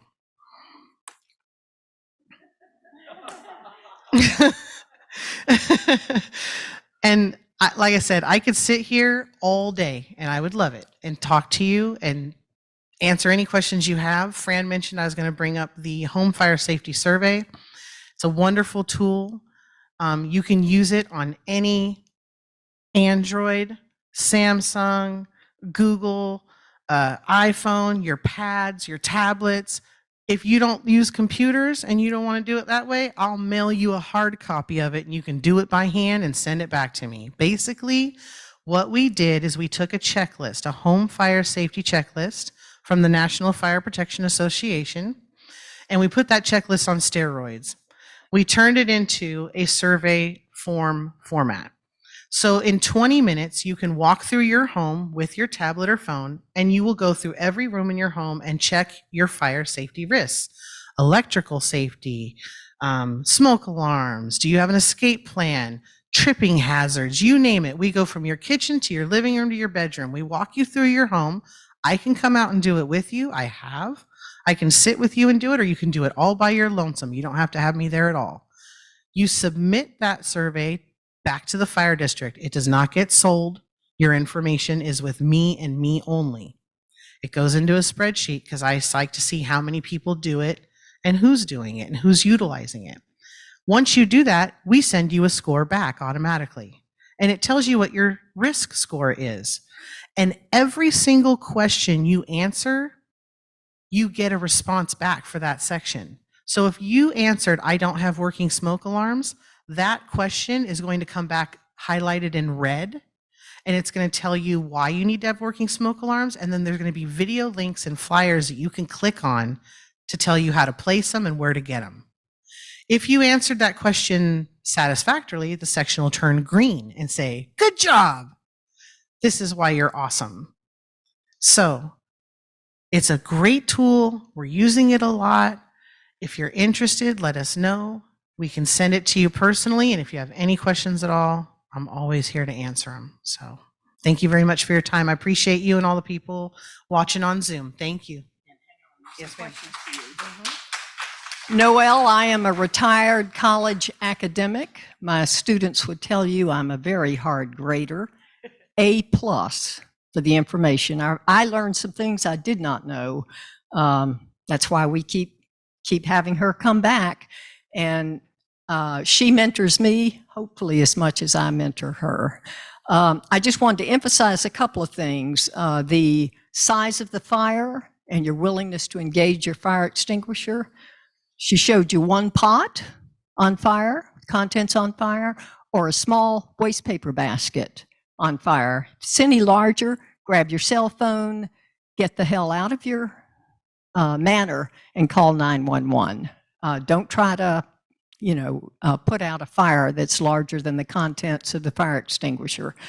When we have power outages, public safety power shutoffs, if I could leave 4 years with one message to all my residents here in Rossmoor. It's close to 9,700 people here. Please don't light candles if there's a power shutoff. Do not light candles. At our safety fair, which Daryl Wong did such a wonderful job organizing and managing, the first 3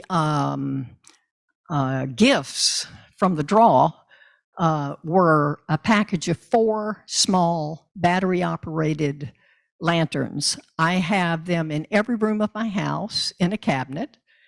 And when there's a power shut off, my flashlight is near my bed. I've already broken my left femur in the last 2.5 years. I don't wish to break the right one. So you need your flashlight to get to these, but these are wonderful and they have an ambiance about them. Mine flicker. It's really nice. So please don't light candles. It's raining outside, so we're not going to do the fire extinguisher demo outside today because of the rain. But Tom Cashion and I are inviting Noel back. You'll see it in the newspaper. You will see it in the in our EPO email blast. If you are a resident here, not a member of EPO, I welcome you to receive our announcements and our information. We'll be letting you know when she and I and Tom will get together and do a Rossmoor-wide fire extinguisher demonstration. The nature of fire extinguishers is you don't know how to use them because you've never used them. I have a fire extinguisher, and I'm happy to say, or 2 in my manor, I've never used a fire extinguisher in my life. So unless you have actually, like Noel has gone to trainings, you don't know how to properly use one, and that will make the difference in your safety. And that's very important to us. So I just wanted to make those comments, and then let's take questions for Noel. Fran, can I make one other? Oh, yes. Yes, you have an announcement, Harris, right? Yes, I do. I have arranged with Best Fire Equipment Company that you've worked with before to come this coming Saturday, the 11th, to Cactus Court Entry 3, and they'll be there from 9 a.m. to 11 a.m. And they're going to have a table set out where you can bring your fire extinguishers. They will inspect them. They will test them for free, and they will be able to recharge and refurbish ones that you have that are old and maybe not still viable. And there'll also be a group purchase rate where you can get new fire extinguishers the same way that that you described earlier in the meeting. But on top of that,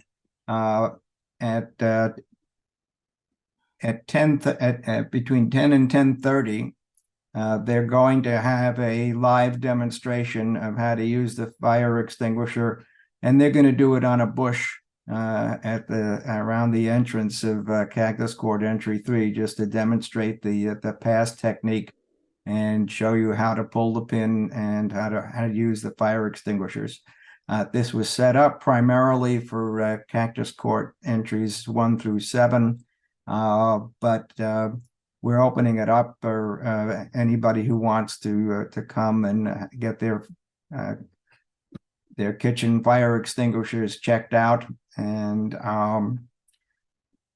it would help if we had some kind of an idea of how many fire extinguishers they may need to deal with. If it turns out to be a large number, I want to make sure they know in advance to bring how many to bring. So there will be a demonstration of how to use them on Saturday, the 11th, and that's it. I'll let you go on. Thank you, Harris. This is the best equipment company that I mentioned earlier that I've worked with for over 20 years. They're a wonderful group, and they have put on fire extinguisher events for my entry. We've done 3, and I can't think of any better gift to your neighbors and neighbor residents than if you're an EPO team, have them come. They come spring, summer, and early fall.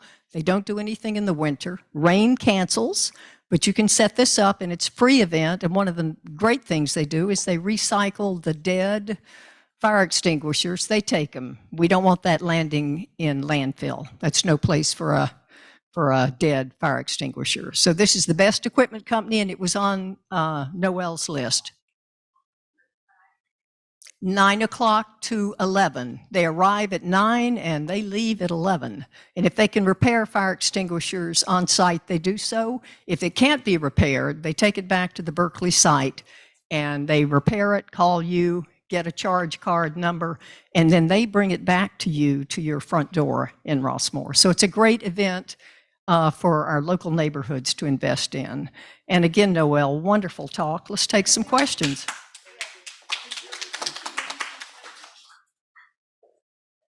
Just before Noel talks, my name is Marcia McLean, and I was the former area coordinator for Rossmoor Area CERT. And for the last 4 years, Fran and I have worked very, very close together.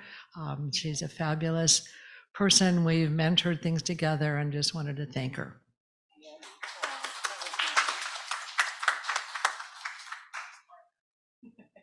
Good morning, everyone. I'm Daryl Wong, if you don't know by now. And we've got some excellent questions, but first, thanks to 2 people in the room. Noel, for your wonderful, riveting presentation. You should be on TV. You're great. You're wonderful. And to everyone's mentor here, not just mine or Marcia's, but Fran, who is incredible. That's all I can say. We're very, very, very fortunate to have Fran in our community. She cares about everyone here. Oh, well, that wasn't the... So we've got some great questions, and I wanted to start with a compliment to Noel. And the comment from the group was that the information that was presented was excellent, logical, well-structured, and specific. So we've heard this. The resident wanted to know where they can get copies of the presentation. It will be on our website, EPO.org, and you'll see it. Give it a couple of days. Harris Greenberg always tweaks and condenses things, so you'll be looking for that.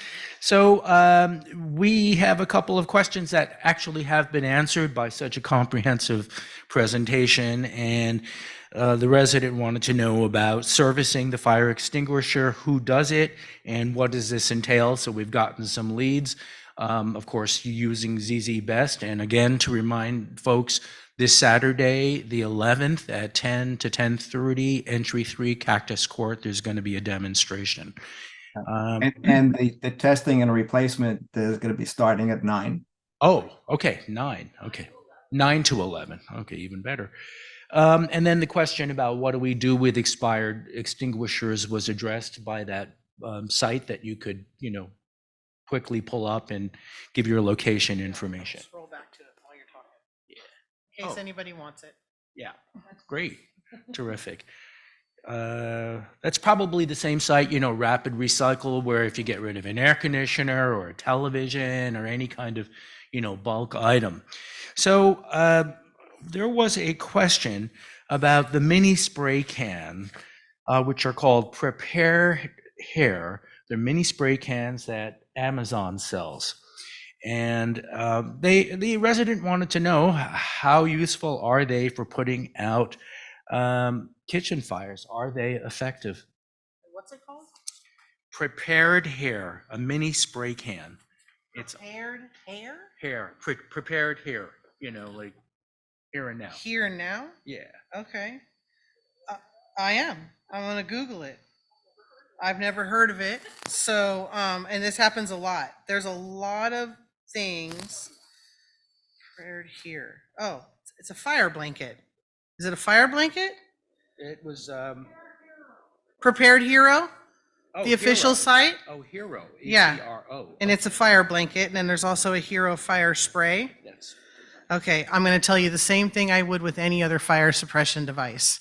If that fire is not contained to a small single object, it's not going to do the job, regardless. I've seen, there's things from Korea where there's these little bombs that I've seen people throw into fires, and when they get too hot, they explode. There's so many things out there. Please don't get carried away with those items. A simple ABC fire extinguisher will do the job. If you're not comfortable with that and you want to use a fire blanket, that's fine.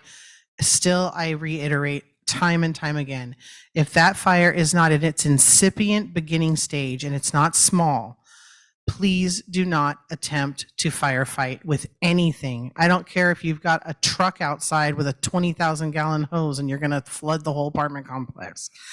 Please just get out and call 911. So any of these tools, again, this is you asking yourself, what is my acceptable level of risk?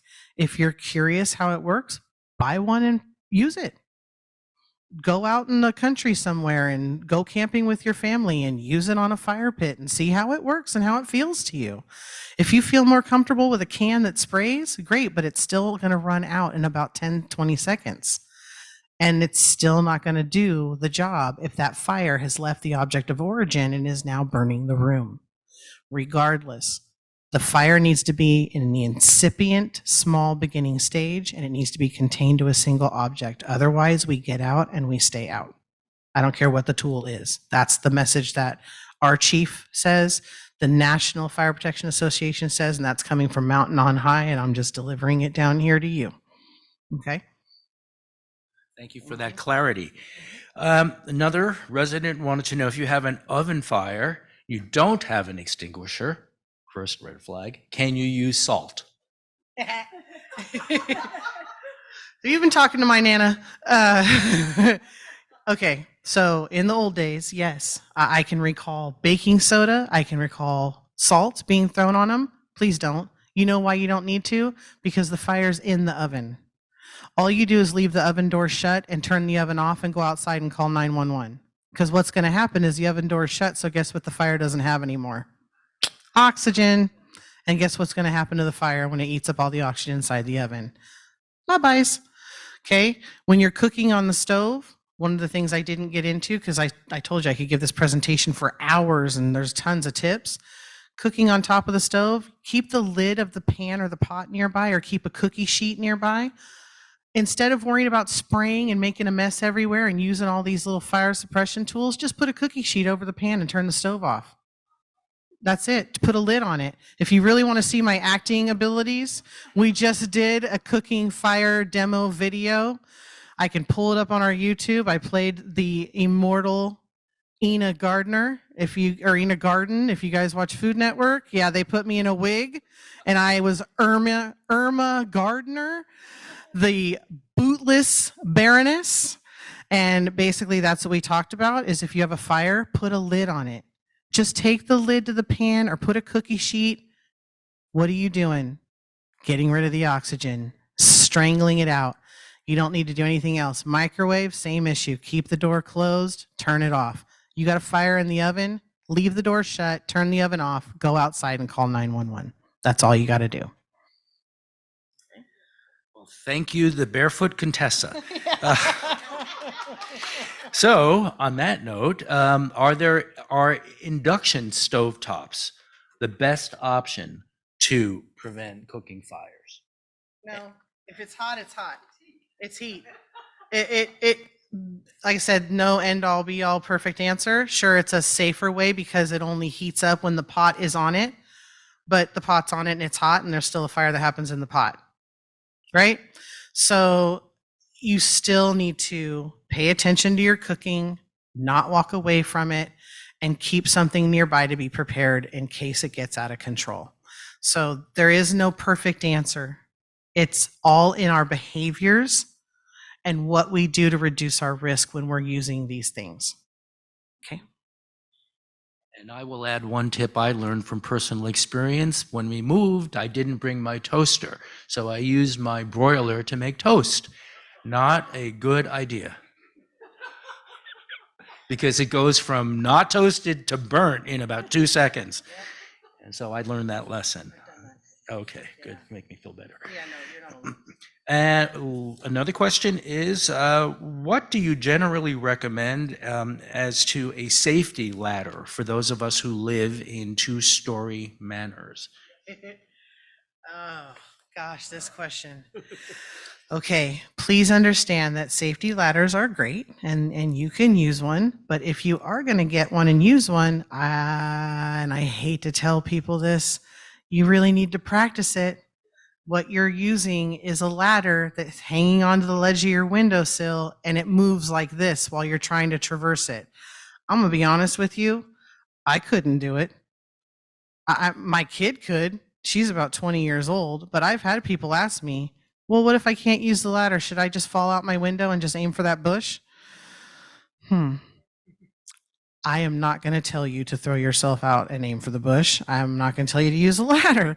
What I would like to tell you is to close yourself off in your room with the door shut between you and the fire and call 911 and wait by the window.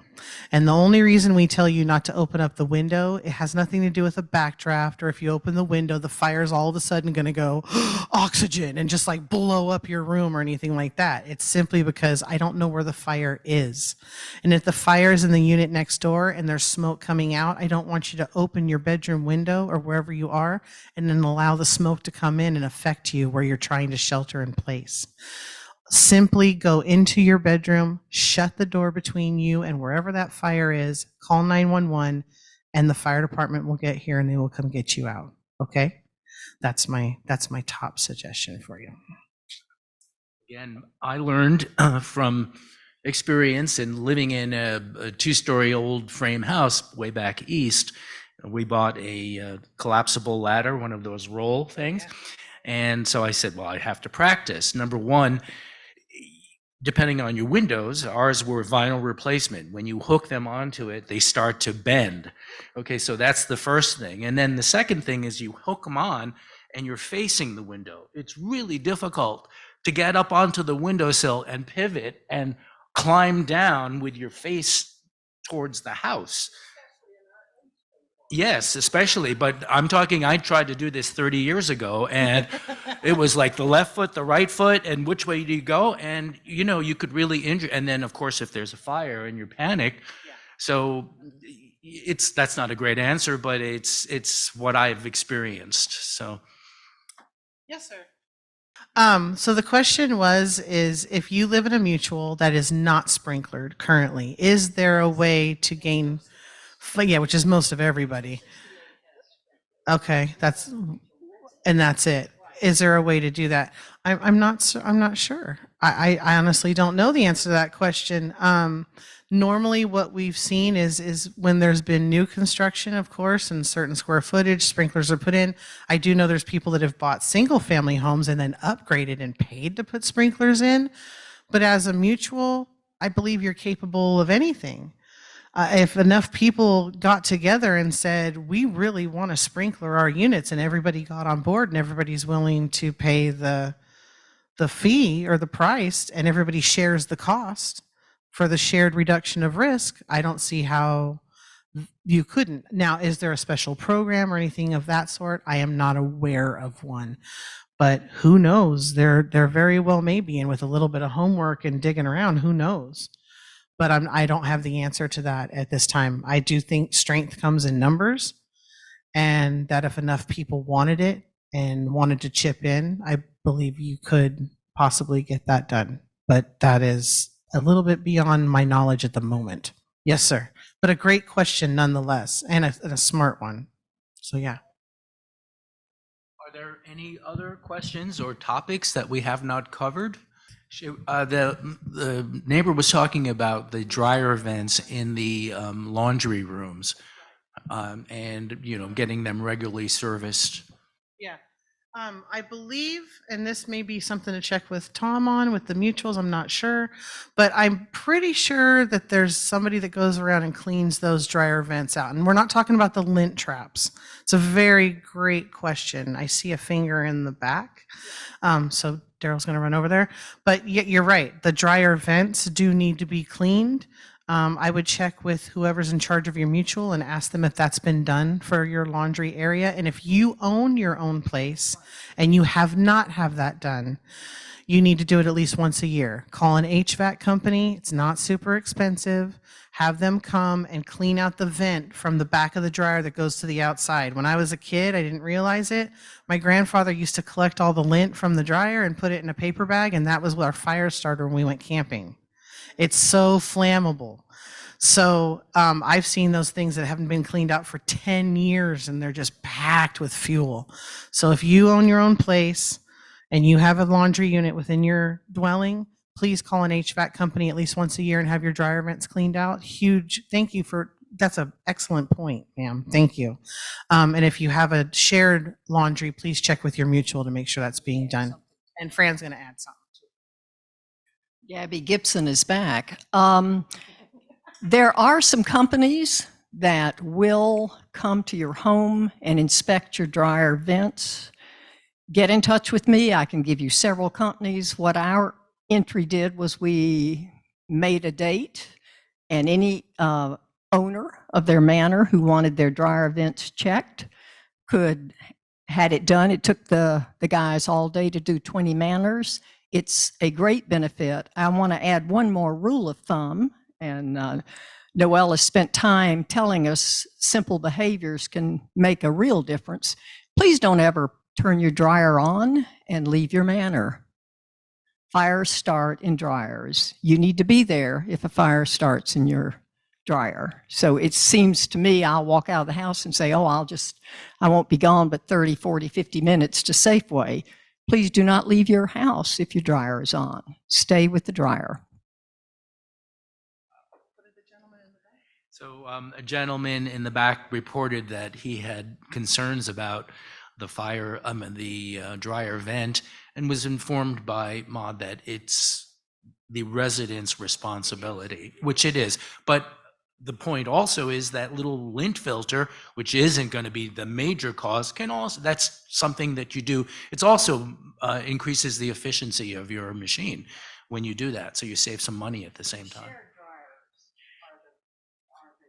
The shared dryers were the issue.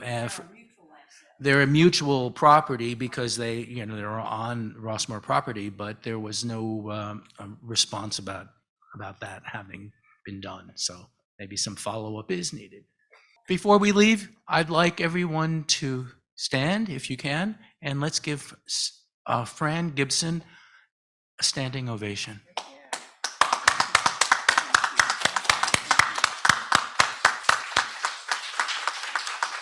Thank you very much. That means the world. I appreciate it. I want to wish happy holidays to everybody. And there's going to be a series of quick tips in the Rossmoor News about holiday safety. And I know that we will be lighting menorah candles, we'll be lighting Kwanzaa candles, Christmas candles. Please be very careful. Stay close to the lit candle. Do not leave the room. Someone needs to be with it at all times. Thank you so much and happy holidays. Safe holidays to all.